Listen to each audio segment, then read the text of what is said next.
O que é o amor? A primeira vez que eu fiz essa pergunta, eu era assim. Na escola, me chamavam de feio, esquisito, quatro olho, louco. Louco porque eu pedi para Júlia falar com a Ana Carolina, que era a menina mais bonita da escola, que eu, o menino mais esquisito, gostava dela. Fiquei atrás da porta para escutar, né? Vai que, né? A Júlia falou com a Aninha: Aninha, o Ike gosta de você. E aí a Aninha respondeu: pô, o Ike é feio, né? Aí naquele dia eu aprendi que você nunca deve escutar a conversa dos outros. Fui embora, cheguei em casa, minha mãe estava na sala, sentada no sofá, e aí eu deitei no colo dela e comecei a chorar. E aí minha mãe olhou assustada e perguntou: meu filho, por que você está chorando? E aí eu olhei para minha mãe e perguntei: mãe, será que algum dia alguma garota vai gostar de mim? E aí minha mãe começou a chorar. Foi o efeito reverso. Passou um tempo, meu pai chegou, viu aquela cena, duas caras inchadas, e aí ele perguntou: por que vocês estão chorando? E aí eu olhei para ele, falei: sei lá. E aí ele fez uma cara e falou: ok, minha família é louca. E aí a gente começou a rir, e minha mãe me abraçou e falou: confiança. Meus pais tinham essa mania de responder tudo de forma enigmática. Sempre soltavam um enigma e se vira. Claro que com aquela idade eu não fazia ideia do que era essa palavra. Eu fui começar a entender isso quando eu completei 15 anos e me apaixonei pela minha vizinha Duda. Um dia, teve uma festa dançante e as meninas ficavam sentadas, esperando os meninos chamarem para dançar. Naquele dia, eu aprendi que nunca deve se misturar a bebida. Eu misturei coca com suquita, fiquei doido e comecei a andar em direção à Duda. E aí meus amigos do meu lado começaram: que isso, filho, você está indo? Volta aqui, você está doido? E eu fui. Quando eu parei na frente dela, os homens que estão aqui vão me entender. Quando um cara gosta muito de uma menina, ele treme todo. Eu estava igual aqueles bonecão do posto, sabe? Aqueles bonecão infláveis, eu estava assim. E aí, estava naquela fase adolescente que minha voz, umas vezes saía grave, outra aguda. Parecia sempre que eu estava com uma bola de algodão na garganta. E eu falei com a Duda: quer dançar? Saiu algo parecido com isso. E eu já estava projetando a minha fuga para viver na rua, mendigo, solitário. E ela respondeu sim. E aí eu falei: como é que é? Aí ela repetiu: sim. E eu não sabia o que fazer, porque eu nunca tinha chegado até ali, aquela parte era nova para mim. Eu já tinha recebido tanto não na vida que eu nem sabia que uma menina sabia falar sim. E aí ela levantou, me abraçou e começou a tocar November Rain do Guns. E a gente dançou. Quando acabou a música, ela se afastou e eu não fazia ideia do que fazer quando ela ficou parada na minha frente. Eu estava no ensino médio, eu só sabia jogar bola, tomar Coca-Cola e ficar na frente da TV vendo MTV, cara. E aí, só que aí veio uma voz do além, cara. Aí foi igual ao cinema, com a voz com eco e tudo. Confiança! Confiança! E aí eu fui. Esse foi meu primeiro beijo. A coisa mais esquisita e doce que eu já fiz na minha vida. A Duda sorriu daqui até aqui. O sorriso fazia assim, ó. E aí ela me abraçou e a gente começou a dançar sem música. Eu e a Duda, a gente namorou por muito tempo. Até eu completar 18 anos, que é a idade oficial da idiotice masculina. Todo mundo ficava: não, vou tirar carteira, carro, mulherada. E um dia eu chamei a Duda e falei: ô Duda, eu quero terminar. E aí ela falou: por quê? Eu falei: porque eu quero conhecer outras meninas, para saber se você é a mulher da minha vida, né? E aí ela segurou a minha mão, olhou no meu olho e falou: que pena, Ike. Eu soube desde o primeiro dia que você era o garoto da minha vida.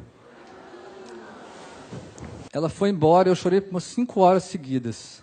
Cheguei em casa, contei para o meu pai, e aí meu pai só falou: escolhas.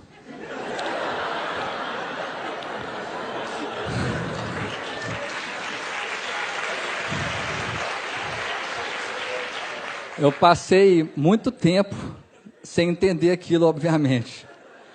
E muito tempo sem encontrar ninguém, até eu encontrar um novo amor. Um dia, essa menina veio e falou, que eu quero terminar. E eu falei, por quê? O amor acabou? E ela falou, não, o amor não acabou, mas não é esse amor que eu quero. E eu falei, qual amor você quer? E aí ela falou, eu quero me jogar de um precipício sem saber se vai ter alguém para me segurar. E eu falei, pô, isso é hora de poema, cara? Quem está terminando comigo é o seu, a Clarice Lispector. E aí ela começou a rir, você é demais, e me abraçou e foi embora. Eu falei, gente, eu sou demais, um poema e um término. Voltei para casa, meu pai veio falar comigo, falei, não, hoje não é com você. Hoje eu quero falar com a minha mãe. E cheguei, comecei a contar para minha mãe, eu tava sofrendo, cara, e chorando, contando para ela. E aí quando eu cheguei na parte do poema e recitei o poema, a minha mãe abriu um sorriso daqui até aqui. Eu falei, mas está de brincadeira. E aí, a única coisa que ela falou foi esperança. E é com essa palavra que eu começo a história que mudou completamente a minha vida e me trouxe até aqui.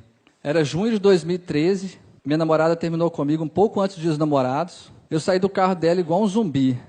E a única coisa que vinha na minha cabeça era a voz dela dizendo, eu amo você. Cheguei em casa, contei para o meu pai, falei, pai, por que ela terminou comigo? Tem amor aqui dentro. E eu sei que tem amor dentro dela. E meu pai falou, meu filho, quando alguém entra na sua vida e depois de um tempo vai embora, pode ser qualquer coisa, menos amor. Construa uma nova história. Eu falei, pai, mas como é que começa isso? Ele falou, não se preocupe, todo começo vem de um final. E aquilo bagunçou a minha cabeça, porque eu comecei a lembrar que todos os meus namores começaram porque um terminou, eu só entrei no emprego porque a faculdade terminou, e aquilo deu um loop infinito. E quando eu estava começando a ficar bem, uma semana depois, o meu pai foi diagnosticado com uma doença rara e degenerativa, queria matar em 90 dias. Na hora que a gente recebeu o diagnóstico, eu e minha mãe começamos a chorar, xingar tudo, gritar, e meu pai na nossa frente, parado, normal, sereno. E eu comecei a xingar meu pai. Eu falei, pai, por que você não está chorando? Por que você não está chorando? E ele falou, olha para mim, meu filho. E a única coisa que eu pensava é, como é que eu vou olhar para a pessoa que eu mais amo no mundo, sabendo que ela vai morrer? E eu não consegui olhar. E meu pai me segurou, falou, olha para mim.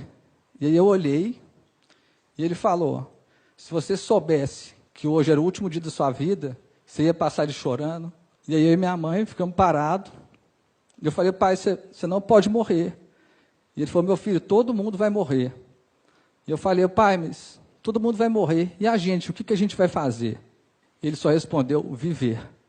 E foi isso que a gente foi fazer. A gente foi viver. Voltamos a fazer coisas simples, como almoçar juntos, ir ao cinema e jantar junto. Até que a doença começou a tentar impedir meu pai de viver. E tirou a capacidade dele de falar. Eu comprei um iPad, entreguei para ele, e ele começou a escrever. Tinha uma pergunta para mim e para minha mãe. Eu peguei o iPad e comecei a escrever. Entreguei para minha mãe e a minha mãe começou a escrever. E meu pai começou a chorar, porque ele percebeu que a gente ia viver aquilo com ele. Se ele não falava, a gente não falava, a gente não ia abandonar ele. Aquelas conversas viraram lições de vida, porque eram conversas sobre o amor, sobre os inúmeros foras que eu tomava e continuo tomando, e sobre o amor que ele tinha com a minha mãe. Eu peguei aquelas conversas que viraram textos e publiquei num blog, e viralizou na internet. Milhões de pessoas liam os textos. Várias editoras do país me procuraram para publicar um livro. Eu nem sabia que meu pai escrevia e que o sonho dele era publicar um livro. Cheguei em casa correndo, falei, pai, nós vamos publicar um livro. E aí ele começou a chorar, tremer e engasgou. Eu corri e chamei minha mãe, mãe, papai está passando mal. E minha mãe veio correndo. E aí eu peguei o iPad, entreguei para ele, e ele escreveu, será que vai dar tempo? E aí eu saí correndo, desesperado, para a editora, e falei, eu não quero dinheiro, eu não quero nada. Eu só quero que o livro saia o mais rápido possível, para meu pai poder ver isso. E eles falaram, você tem todos os textos? Eu falei, tenho. Então me manda agora. Eu voltei para casa correndo, e falei, pai, nós temos que mandar os textos agora, você quer alguma coisa? E ele falou, quero que o último texto seja o meu. Eu falei, tá bom, qual que é o texto? Ele falou, eu acabei de escrever, mas você precisa me prometer uma coisa. Eu falei, o que que foi? Você só pode ler depois que eu morrer. Eu falei, pai, como assim, pai? E eu falei para ele, tá bom, pai, então você tem que me prometer uma coisa. E ele escreveu o quê? Você não pode morrer. E aí, eu e meu pai cumprimos a promessa. A gente lançou o nosso livro, Faça Amor, Não Faça Jogo. Mais de 400 pessoas no lançamento, eu, meu pai, minha mãe, minha sobrinha. O livro virou best-seller no país. Só que aí a doença tentou impedir meu pai de viver. E tirou a capacidade dele de andar. E colocou ele na cadeira de rodas. E agora a gente tinha rodas. O que a gente ia fazer? Meu pai amava viajar. A gente transformou a cadeira no avião. E todo dia, pela manhã, a gente descia para a nossa pista de decolagem, fazia um plano de voo. E aí eu separei um dia para vocês.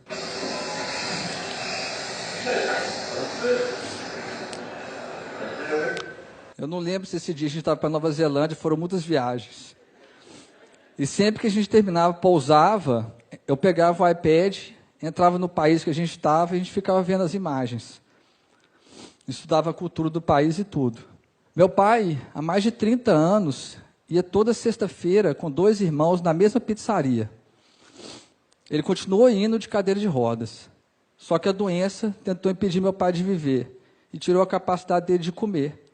E aí os irmãos deles, meus tios, começaram a ir lá em casa toda sexta-feira e falaram que a pizzaria não tinha graça sem meu pai. E aí eles ficavam rindo, dando risada, e meu pai começou a chorar quando eles fizeram isso, porque ele viu que os irmãos dele não iam abandonar ele, e não abandonaram. Foram lá em casa toda sexta-feira até o último dia de vida do meu pai. Meu pai, ele formou em Ouro Preto, Minas Gerais, e ele tinha 3 amigos. Quando eles formaram, eles combinaram que de 5 em 5 anos eles iam se ver. Naquele ano, meu pai estava muito debilitado e não conseguiu ir. Os 3 amigos dele, cada formando, tem uma foto pregada na República. Os 3 amigos pegaram as fotos dos 4, pegaram a estrada, chegaram lá em casa de surpresa, pregaram as fotos no quarto do meu pai e falaram, a nossa República é a sua casa. E meu pai começou a chorar, e todo mundo começou a chorar, porque ele viu que os amigos dele não iam abandonar. E não abandonaram, trocaram 5 em 5 anos para 1 em 1 mês, eles iam lá e faziam a nova festa da República. No dia 2 de julho de 2015, os meus pais completavam 46 anos de casado. Todo aniversário de casamento, os meus pais faziam isso aqui, ó. Eles dançavam. Naquele ano, meu pai não conseguia ficar em pé. E aí a minha mãe falou, busca cadeira de rodas. Eu falei, por quê, mãe? O que você vai fazer? E ela respondeu, eu vou fazer o que seu pai faria por mim. Eu busquei a cadeira de rodas e quando eu voltei para o quarto, a minha mãe estava abraçada com meu pai na cama. Eu cheguei perto para ajudar e ela falou, não precisa. E ela começou a tirar meu pai da cama, fazendo maior força, e meu pai não tinha força, não sei de onde que ele tirou, foi a última força que eu vi ele fazendo na vida, e a minha mãe conseguiu colocar ele na cadeira de rodas. Ela colocou uma música e ajoelhou ao lado dele e começou a fazer a cadeira girar. E os dois começaram a dançar. Meu pai chorava e ria ao mesmo tempo. E foi a cena mais bonita que eu já vi na minha vida inteira. Quando acabou a dança, eu entreguei o iPad para o meu pai e ele escreveu, eu tenho um último sonho. E eu perguntei, qual que é, pai? Ele escreveu, eu quero ver o mar pela última vez. Eu falei, então a gente vai. Eu fui muito criticado, muita gente falou que eu era louco, porque eu ia levar uma pessoa que não falava, não comia, não fazia nada, para a praia, que não ia aproveitar nada. A única coisa que passava na minha cabeça era, talvez o amor seja isso, fazer loucuras, fazer o improvável, o impossível virar possível. E eu separei 3 momentos da viagem para vocês verem. O início, o meio e o fim. Quando a gente voltou da viagem, meu pai estava muito debilitado.